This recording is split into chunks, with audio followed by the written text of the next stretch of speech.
Hello everyone, today's deck is a very interesting one, but before we dive into any of that, I am live right now on twitch.tv/TLSG Snap, so if you like live content, jump over there, come back to this video later, I'd love to have you. As far as today's deck, we have a full-on Copium mode deck.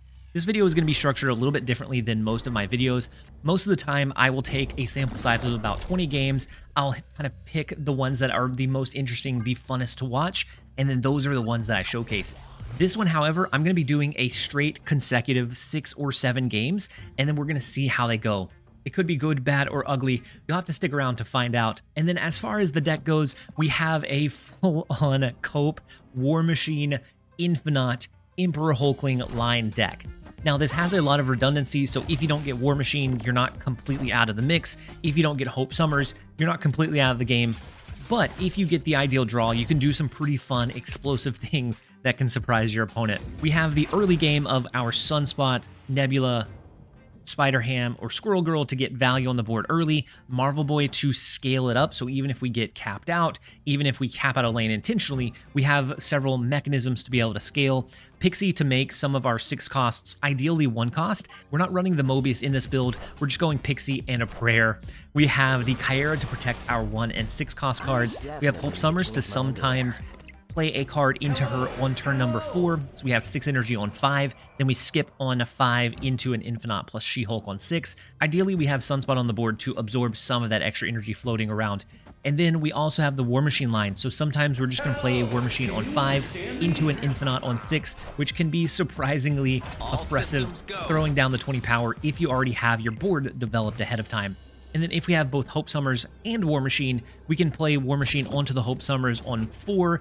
On turn 5, we can freely play the Infinite, and then we're open to however we want to navigate that in-game on turn number 6 with a She-Hulk, Emperor Hulkling, or whatever that may be. We're going to keep the explanation relatively short, but I will give you guys a hint that this deck did perform very, very well. I'm going to be getting an extended sample size on stream, so definitely jump over there and check it out if you're interested in seeing more of this in action. But otherwise, we're going to jump over into a couple of games. I hope you guys enjoy. Good old Jake is in for some trouble. First location is Jotunheim. We do get Squirrel Girl, but unless we draw into Marvel Boy, I don't think we open ourselves up for the negativity of Jotunheim without having a scalable resource there. We do get Pixie, so let's go ahead and play out the Pixie. Maybe our Infinite will be 1 cost. We do have the Leader, which is fantastic. If we can get Hope Summers, that's great as well. The She-Hulk comes in at the normal cost, so Hope Summers would allow us not a 1 cost Infinite, but a 3 cost is not bad for us. Let's go ahead and skip here. We'll play the Infinite out naturally. We do have the Warmachine enabler. Don't necessarily need it this game. Unless we wanted to get cheeky, but not necessarily. Jotunheim, or Luke Cage in Jotunheim, is kind of scary. We do get the Hope Summers. So we could always do Hope Summers Squirrel Girl. But then he's still 3 cost. Hello! Let's just do Infinite. And I'm pretty sure it's not going to be what they're expecting. Let's go Squirrel Girl. Having it go over into Jotunheim feels kind of bad, but I'm going to go ahead and use our energy here. The Arrow. Oh, no. Do they have another way to clog? The Nico comes in. So right now it's not fully capped, but does get kind of scary because we can't do anything else. The only bit of benefit is that we do have the really big Infinite already in play. And so going into turn number 5, we could do a skip. We could also just do something like Ham Warmachine. That allows for a Hulkling Leader on the last turn. Or we go Ham Warmachine. We can go Hulkling Leader into mid on the last turn, just in case they have any other clutter or clog. Okay, so Mockingbird takes a hit here. The Hood comes into play. I'm not sure that they can beat the 27, which is great for us. The Mobius comes in as well, so I'm glad we didn't go with the She-Hulk reduction line. Let's go with the Emperor Hulkling that copied the Leader. and see what we can make happen. We could even go something silly like here. It'd bring us to 10, 9, 8, 7. We'd have the lead here if they didn't play anything there this turn. Instead, I want to go Emperor Hulkling into mid and see what happens.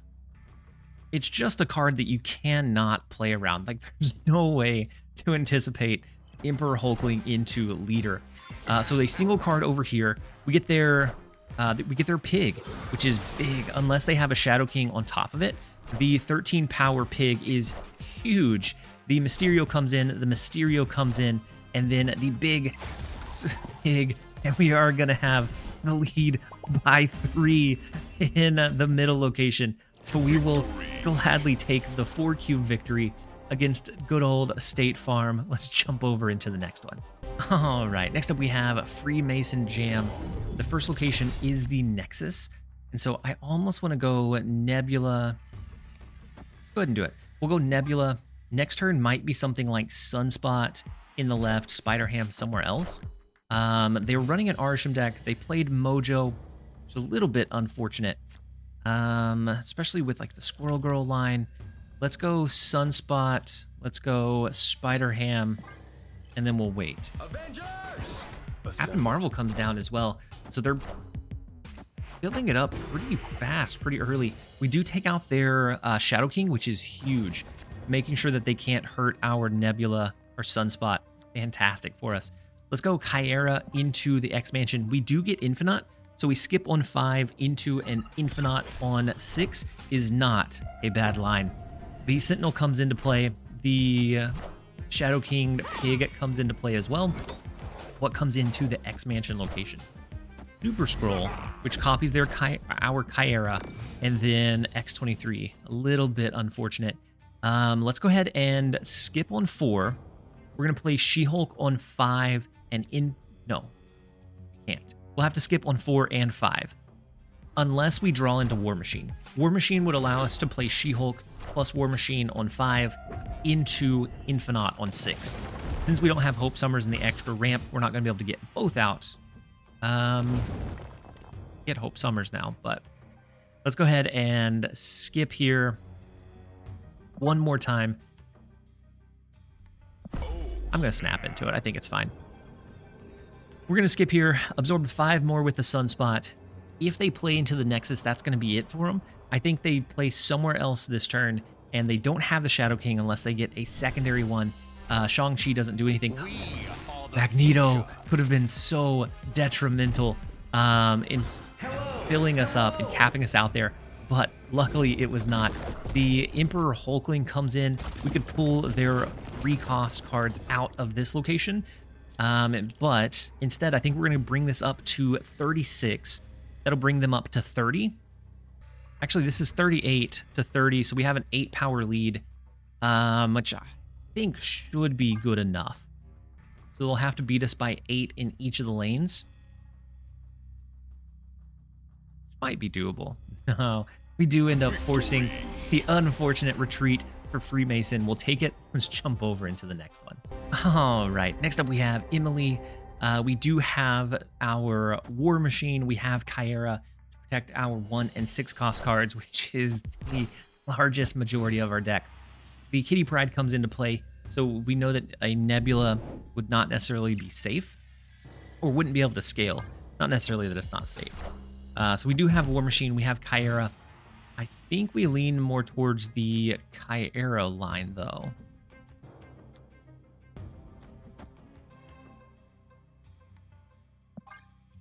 Next turn could be Spider-Ham Marvel Boy, or maybe even like a Squirrel Girl Marvel Boy could be nice. Our cards are going to get pulled over into the Great Web. Starlight Citadel is going to rotate those locations after turn 4. So I almost want to full cap this one, just in case White Hot Room ends up switching over here. We can get that extra energy. The only bad thing or downside is that that is kind of going to be locked into what we can do there. We can scale a little bit if we skip a turn or skip with some extra energy. But if White Hot Room shifts over to the left, we will have that extra scaling in our Sunspot, which will be nice. They have the Kate Bishop, they have Kitty Pryde, so even if they lock this one in, We take out their Athena. Even if they lock this one in, they can still pull it back in and play additional or different cards there later. So we do have the extra +3. Going into this turn with 8 energy, we can go something as small as like Warmachine. That's going to pull one of our cards out of the white hot room, which is really decent for us. I'm going to go ahead and play Nebula down as well. That's going to stop our scaling a little bit with Sunspot.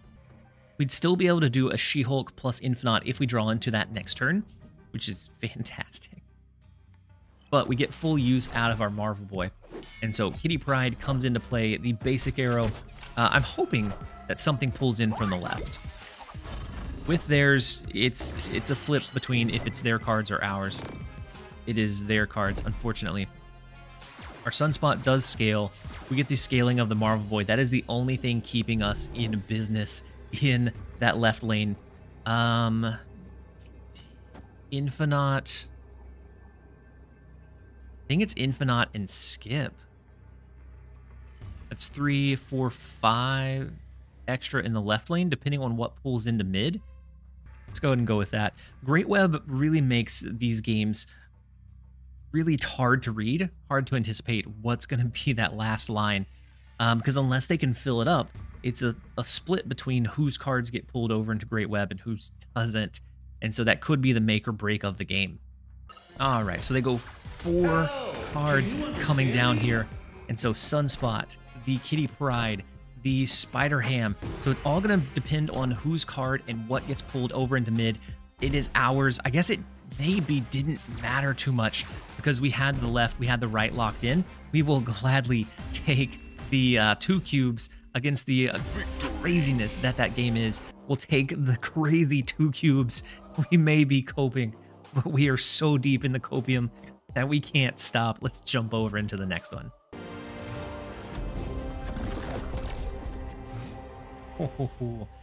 Next up we have Rolk, and we get the Galactus, which gets immediately ruined by Central Park. Unfortunate. We're gonna go ahead and do Spider Ham. Otherwise, we had some cheekiness as a possibility, but not anymore. We hit their Nico. Nico is pretty flexible, but typically only in like a destroy style deck. We could destroy mid. Actually, I like it a lot. And I would snap into it, but I do like Rolk, and so we're just gonna play this one out. But I think we have a pretty significant advantage being able to do. Maybe we get Hope Summers. Maybe we can destroy the Rickety Bridge, get Hulkling down on 5 into like a Kyra on 6, possibly. Their X-23 does get destroyed, so they're running a destroy package. Maybe they have a Nimrod, which could get pretty scary pretty fast, unless that's the only location, of course. So we do get Hope Summers. So Hope Summers next turn, maybe the Kyra. Let's go Hope Summers, and then we're hoping for something a little bit better next turn. Something other than the Squirrel Girl, honestly. I mean, but they have Venom there, so it would get destroyed. The Human Torch tells me more like the Phoenix Force line, which might be all right. Let's go Squirrel Girl. Next turn is going to be Galactus into the Rickety Bridge, and then we'll protect it with a Kyra, which I think should go off. I think the Destroy should go off in order. I think. So that our Hulkling stays, and then Kyra gets destroyed right after. So it would only stay for 1 turn, I think. I think that's the way this is going to work. We're going to find out against Rolk. We have the free SheHulk.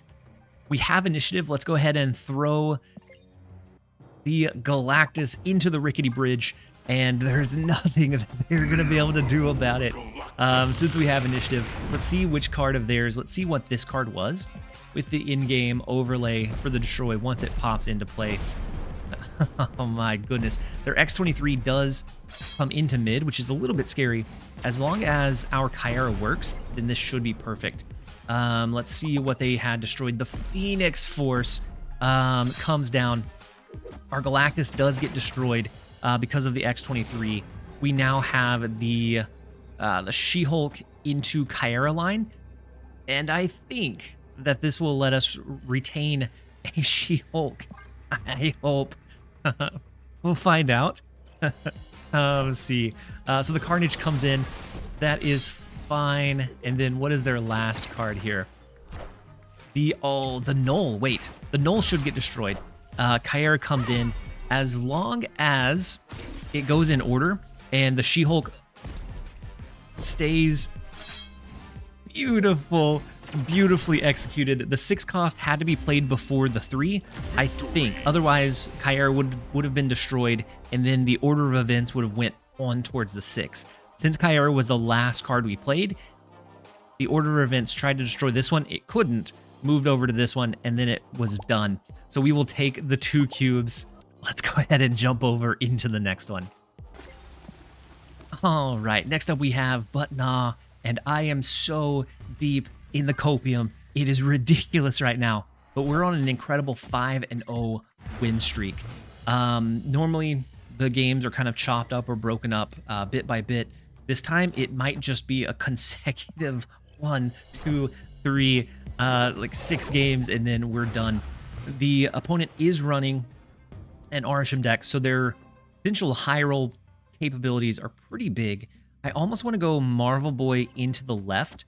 That way, we get the scaling in Muir Island. We have the Marvel Boy triggering on our squirrels, which is fantastic.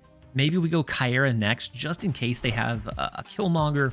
Not super common in Arsham, but not super uncommon either.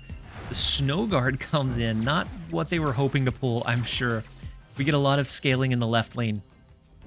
The 1-cost Hulkling, which becomes the Ultron, is the ultimate troll of a card. We're not going to take much use out of the Ultron line, but still fun nonetheless.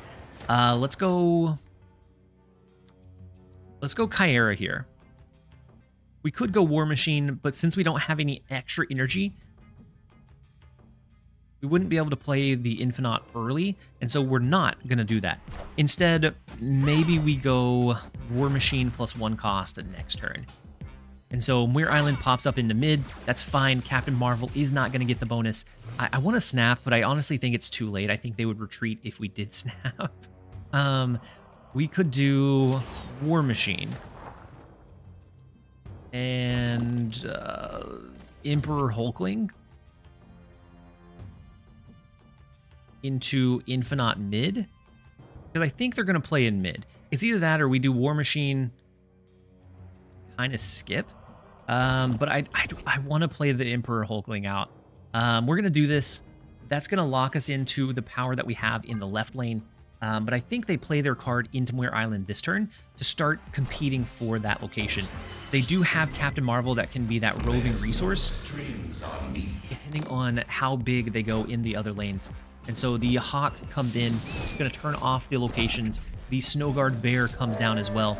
We have a decent lead here, an okay lead here, and then Marvel Boy giving us that extra scaling, which makes it very tough for them to know exactly what they should do. We do have the 1-cost SheHulk, so we could have played it a little bit different.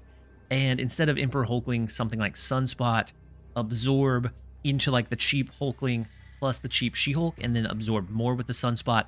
But I think this may be okay, depending on where Marvel Boy procs and where Marvel Boy's power goes. Otherwise, unless they have a Shang-Chi, not even Shang-Chi mid could do it, because our cards are protected.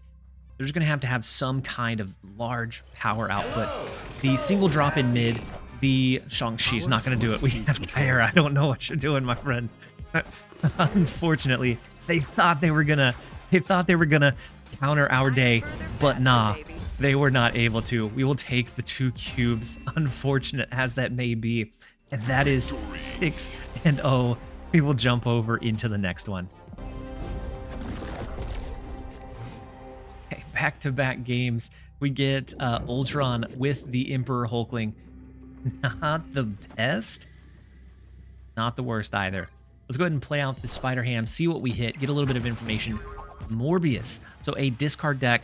Discard is in a decent enough spot. We lose our Emperor Hulkling. They lose their Calling Wing. I'm glad that it didn't discard the Apocalypse for them. I would have been so sassy if it had happened.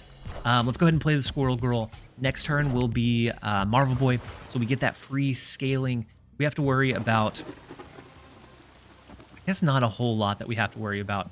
The Dracula, the Collector, but other than that, it's just about which Collector's in the left. Other than that, it's just about can we outscale what they can do. They do get the Apocalypse, which when I run this card, I don't know about you, I feel like I never draw my Apocalypse when I need to. They do go ahead and play the Pig into mid, plus Blade, which discarded the Apocalypse. Let's go Hope Summers. And then it becomes iffy. Do we cap it out for the sake of free raft resource or not? I guess it depends on what we draw. So Gambit comes into play, and it hits their Apocalypse. That was a 50-50. It hits the Apocalypse, unfortunate, and it takes out our Squirrel in mid. So these are the only three cards that are going to get buffed by Marvel Boy now, or at this point. We can go Kyera Pixie. It's not great. I think the dream is coming to an end, you guys. 6 games. Kyera, we could skip for the Infinite. We just don't have the scalability that we need. We can go Pixie, Kyera. Maybe it becomes Pixie, Kyera. But I don't think we're gonna be able to really compete with this raft. If they do have Dracula and they cap it out, not much we can do. So Helicarrier comes into play. The MODOK on their end discards their Helicarrier, plus their Apocalypse. Scary. 15 power Collector in the left lane. So we have the Pixie, we have our Kyera. We're going to tie in the right lane so that it comes down to a point differential after that. The Nebula is not what we wanted to see. We wanted to see SheHulk. We wanted to see Warmachine. Even Sunspot. This was the worst possible draw, but it was misfortunate that we were not able to win this one. We'll have to take the 6-1 record, and normally I don't end on a loss. We are going to go ahead and end the video here. Keep the dream high, keep the copium high. I'll play it a little bit more on stream, but thank you guys, as always, for being here. I hope that you guys enjoyed. This has been TLSG. Later, guys. Escape.